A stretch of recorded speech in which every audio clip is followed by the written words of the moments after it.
There's a conversation happening in whispers, in group chats, in bathrooms, at bars. A conversation about what genuinely terrifies women about men. Not the surface-level fears you'd expect, but the deep primal anxieties that shape every interaction, every relationship decision, every moment of vulnerability. Today we're going deep into female psychology to understand what really scares women about men, why these fears exist, and what both sexes need to understand about them. These aren't the fears that make headlines. This isn't about violence or assault, those are real but separate discussions. These are the subtle, psychological fears that most women carry but rarely articulate. The fears that sabotage relationships before they begin, that create walls where there should be bridges, that turn potential love into preemptive defense. Understanding these fears isn't just educational, it's essential for anyone trying to navigate modern relationships. The first and most fundamental fear, the fear of emotional unavailability disguised as strength. Women are terrified of falling for men who seem strong and confident, but are actually emotionally locked down. The man who never shows vulnerability, who treats emotions like weakness, who can't say, "I love you" without 3 drinks in him. This isn't about wanting weak men, it's about fearing men who confuse emotional constipation with masculinity. I counselled a woman who described it perfectly. He seemed so confident, so sure of himself. But 3 years in, I realised he wasn't strong, he was frozen. Every emotion except anger was off limits. I was living with a stranger who happened to share my bed. This fear stems from generations of women who've loved men who couldn't love them back, not because they didn't want to, but because they didn't know how. The emotional unavailability fear is particularly terrifying because it often reveals itself after investment. After she's moved in, after the wedding, after the kids, the charming confidence that attracted her becomes the wall that destroys her. She realizes she's not with a strong man. She's with a scared boy in a man's body who uses stoicism as armor against feeling anything real.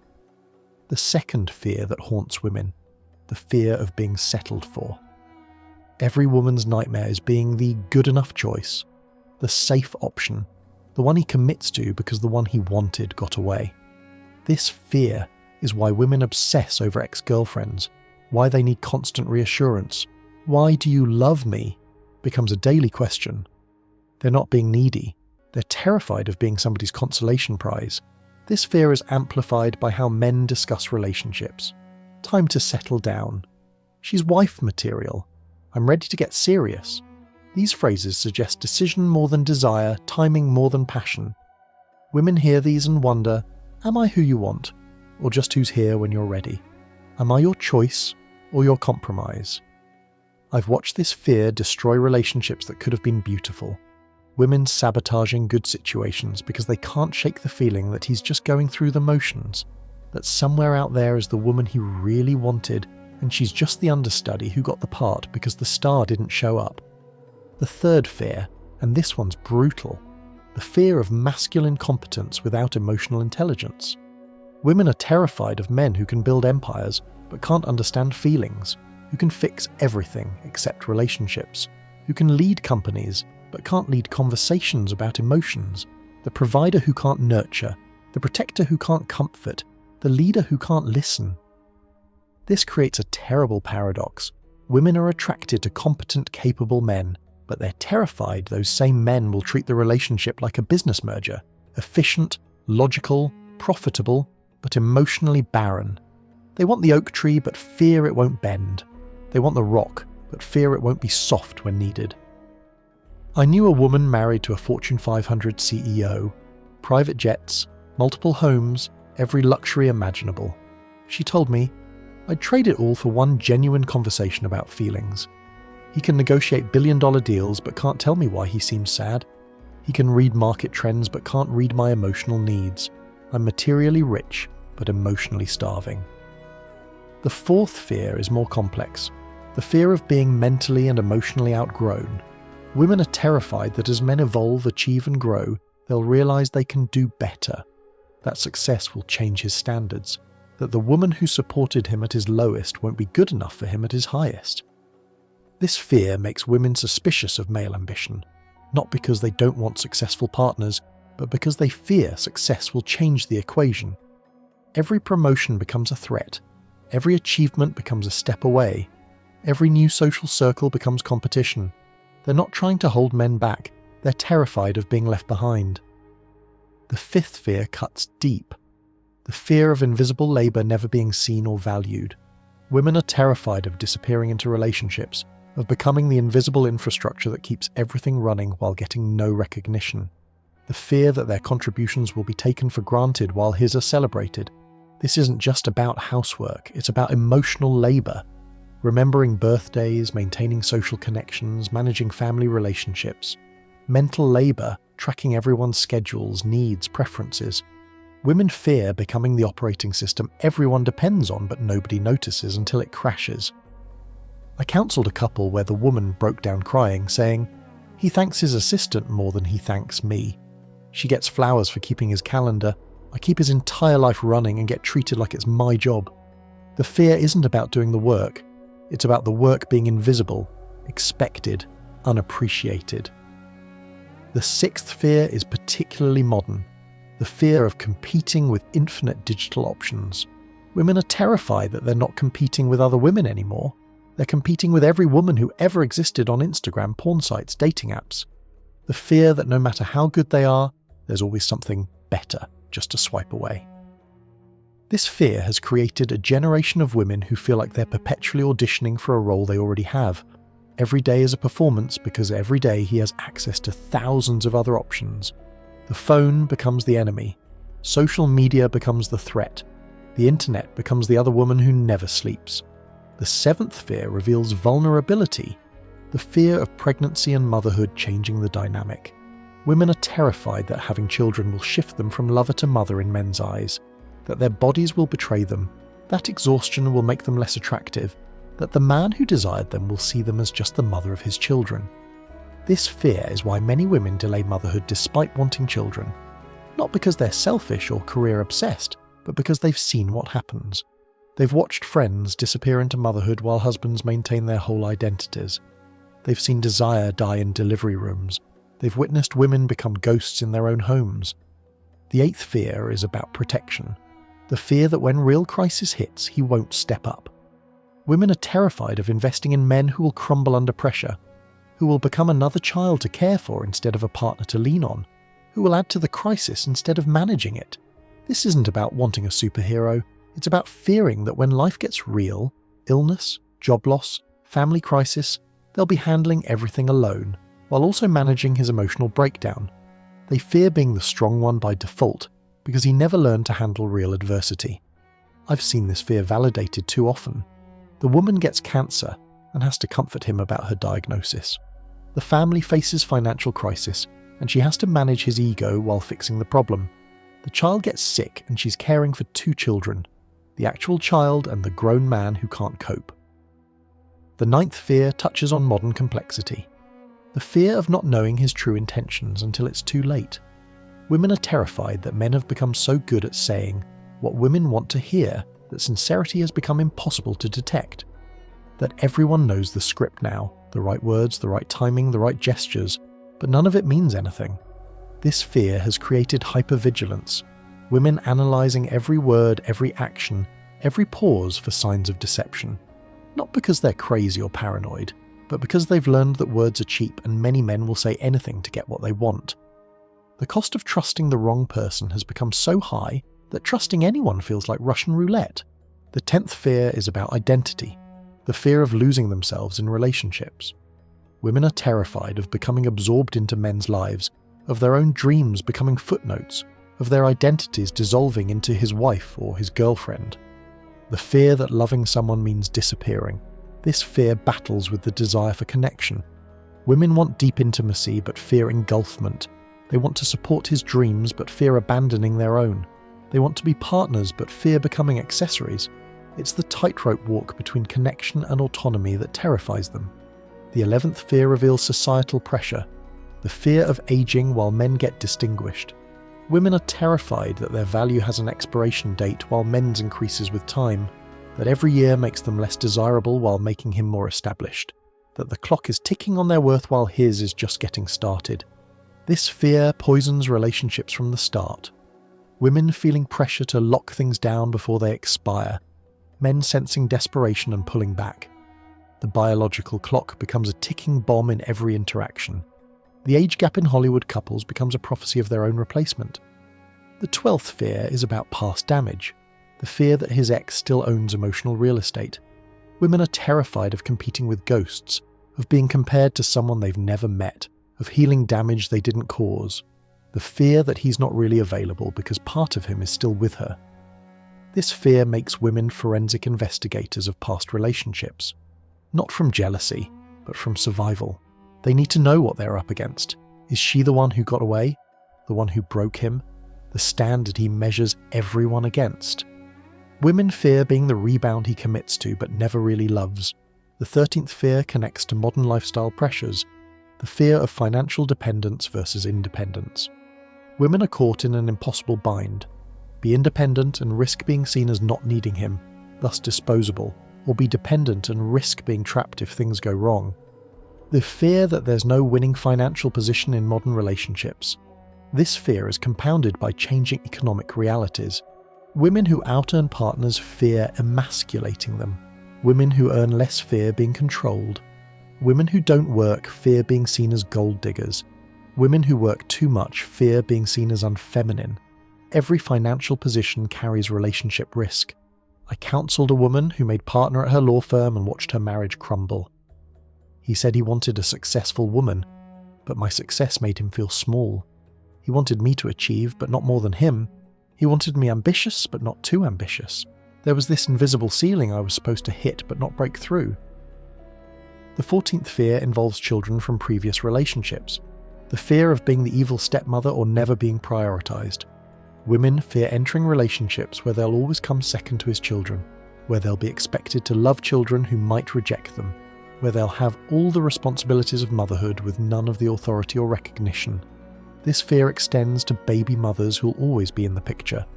Every exchange becomes a comparison. Every parenting decision becomes a battle.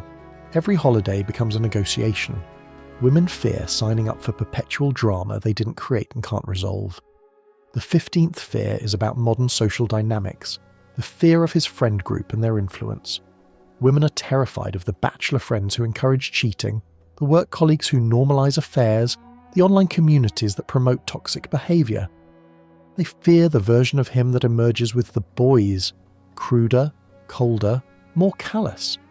This isn't just about bad influences, it's about competing worldviews, his friends saying you're whipped when he shows affection, his family saying she's changed you when he grows, his online spaces telling him he's a beta for committing. Women fear constantly battling against external voices telling him she's making him weak. The 16th fear involves sexual dynamics, the fear of being desired only physically or not at all. Women are trapped between being wanted only for sex and not being wanted sexually. The fear that he's only with her for physical access, or worse, that he's with her despite lack of attraction. Both scenarios are relationship death sentences. This creates impossible standards. Be sexy but not slutty. Be available but not easy. Be adventurous but not experienced. Be passionate but not demanding. Women fear that their sexual value is their only value, while simultaneously fearing that losing sexual value means losing everything. The 17th fear touches on modern technology, the fear of digital infidelity and emotional affairs. Women aren't just worried about physical cheating anymore.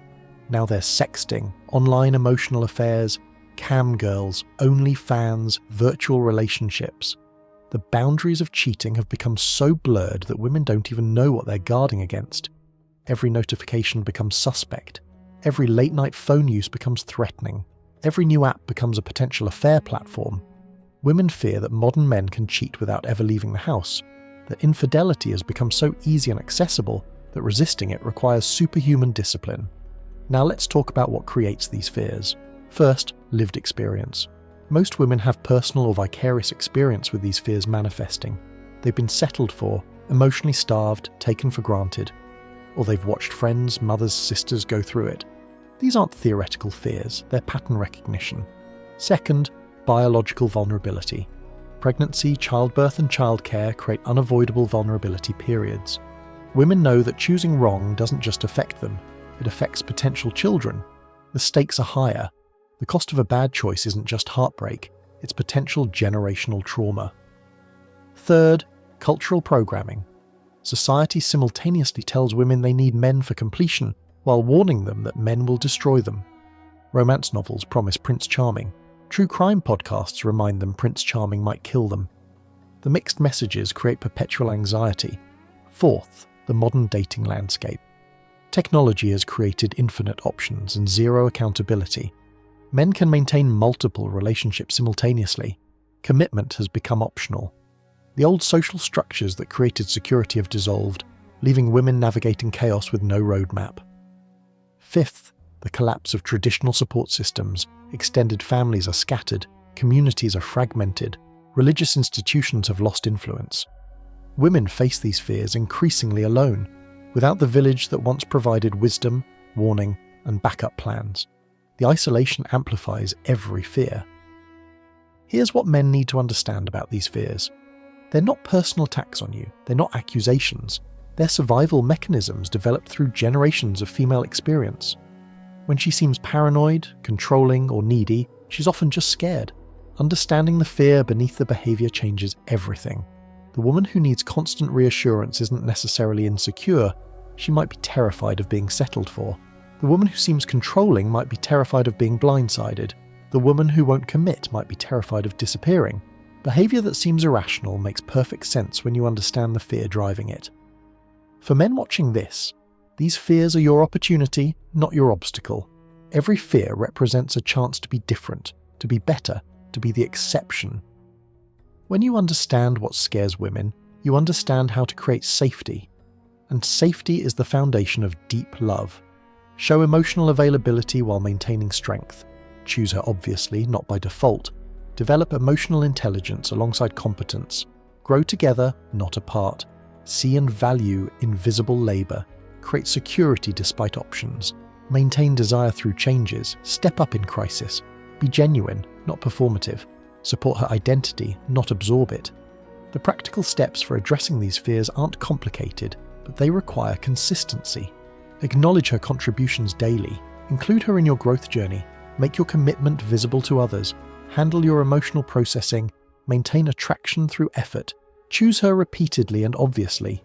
For women watching, these fears are valid, but they can't run your life. Yes, these threats exist. Yes, caution is warranted. But paranoia prevents connection. Walls built too high keep out threats, but also love. The work is discerning real danger from perceived danger, actual red flags from trauma responses. Not every confident man is emotionally unavailable. Not every ambitious man will outgrow you. Not every struggle with emotion indicates incompetence.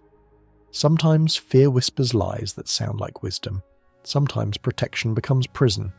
Sometimes the thing you fear most is the thing that isn't actually happening. The key is conscious awareness.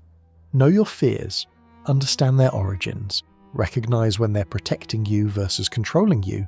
Fear is meant to be a counselor, not a dictator. It should inform your choices, not make them for you. Here's the deeper truth. These fears exist because the stakes are so high. Women aren't afraid of men they don't care about. These fears emerge when considering real intimacy, real vulnerability, real commitment. The fears are proportional to the potential, both for joy and for devastation. The ultimate fear underlying all others, the fear of choosing wrong and having to live with the consequences. Women know that choosing a partner affects every aspect of their lives: safety, finances, children, identity, future. One wrong choice can derail everything. That pressure creates all the other fears. But here's what both sexes need to understand. Perfect safety doesn't exist. Perfect certainty is impossible. At some point, love requires a leap of faith. The work isn't eliminating all risk, it's choosing worthy risks. It's finding someone whose character makes the leap less terrifying. The antidote to these fears isn't guarantees, it's consistency. When men consistently show emotional availability, consistent choice, consistent growth, consistent appreciation, consistent presence, the fears gradually quiet. Not because the risk disappears, but because evidence accumulates that this risk might be worth taking. For relationships to work in modern times, both sexes need radical honesty about these dynamics. Men need to understand that women's fears aren't crazy or manipulative, they're protective mechanisms. Women need to understand that not every man is the embodiment of their fears. The conversation needs to shift from blame to understanding, from women are paranoid to what created this paranoia, from men are dangerous to how do we identify actual danger, from gender war to gender understanding, from mutual fear to mutual respect. These fears aren't going away. They're evolutionary, cultural, and experiential, but they can be managed, understood, and navigated. The first step is acknowledging they exist. The second is understanding where they come from. The third is working together to create relationships where fears are addressed, not ignored. The strongest relationships aren't those without fear. They're those where fears are acknowledged and systematically addressed through consistent action, where women feel safe enough to voice fears without being dismissed, where men understand that addressing these fears isn't weakness but strength. Modern love requires modern understanding. The old scripts don't work because the world has changed. Women's fears have evolved with technology, with options, with awareness. Men who want successful relationships need to evolve their understanding accordingly. Stop seeing women's fears as obstacles to overcome or problems to solve. See them as information about what security looks like to her. Every fear tells you exactly how to love her better. Every anxiety shows you where to focus your consistency. The man who understands what scares women has incredible power.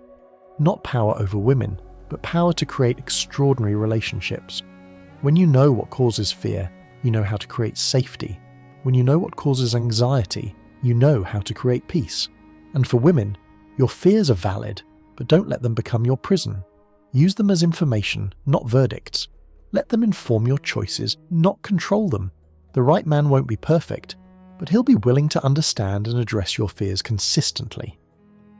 The future of relationships depends on this understanding. As the world becomes more complex, more digital, more uncertain, these fears will only intensify unless we develop new frameworks for addressing them. We need relationships that acknowledge modern fears while building ancient trust. Every woman reading this has felt these fears. Every man reading this has probably triggered them, knowingly or unknowingly. The question isn't whether these fears exist, it's what we do with them. Do we let them divide us further, or do we use them as bridges to deeper understanding? The ultimate truth about what scares women about men, it's not men themselves, but the potential for harm that intimacy creates. The closer you get, the more damage you can do. The more she loves, the more she fears. The paradox of love is that it requires vulnerability to the very things we fear most. But here's the beauty. When a man truly understands these fears and consistently addresses them, something magical happens. The feared becomes the trusted. The threat becomes the protector. The danger becomes the safety. The very person who could hurt her most becomes the one she trusts most. I want to hear from you. Women, which of these fears resonates most? What did I miss? Men, which fear surprised you? How can you address them better? Share your thoughts below, not to argue or blame, but to understand each other better.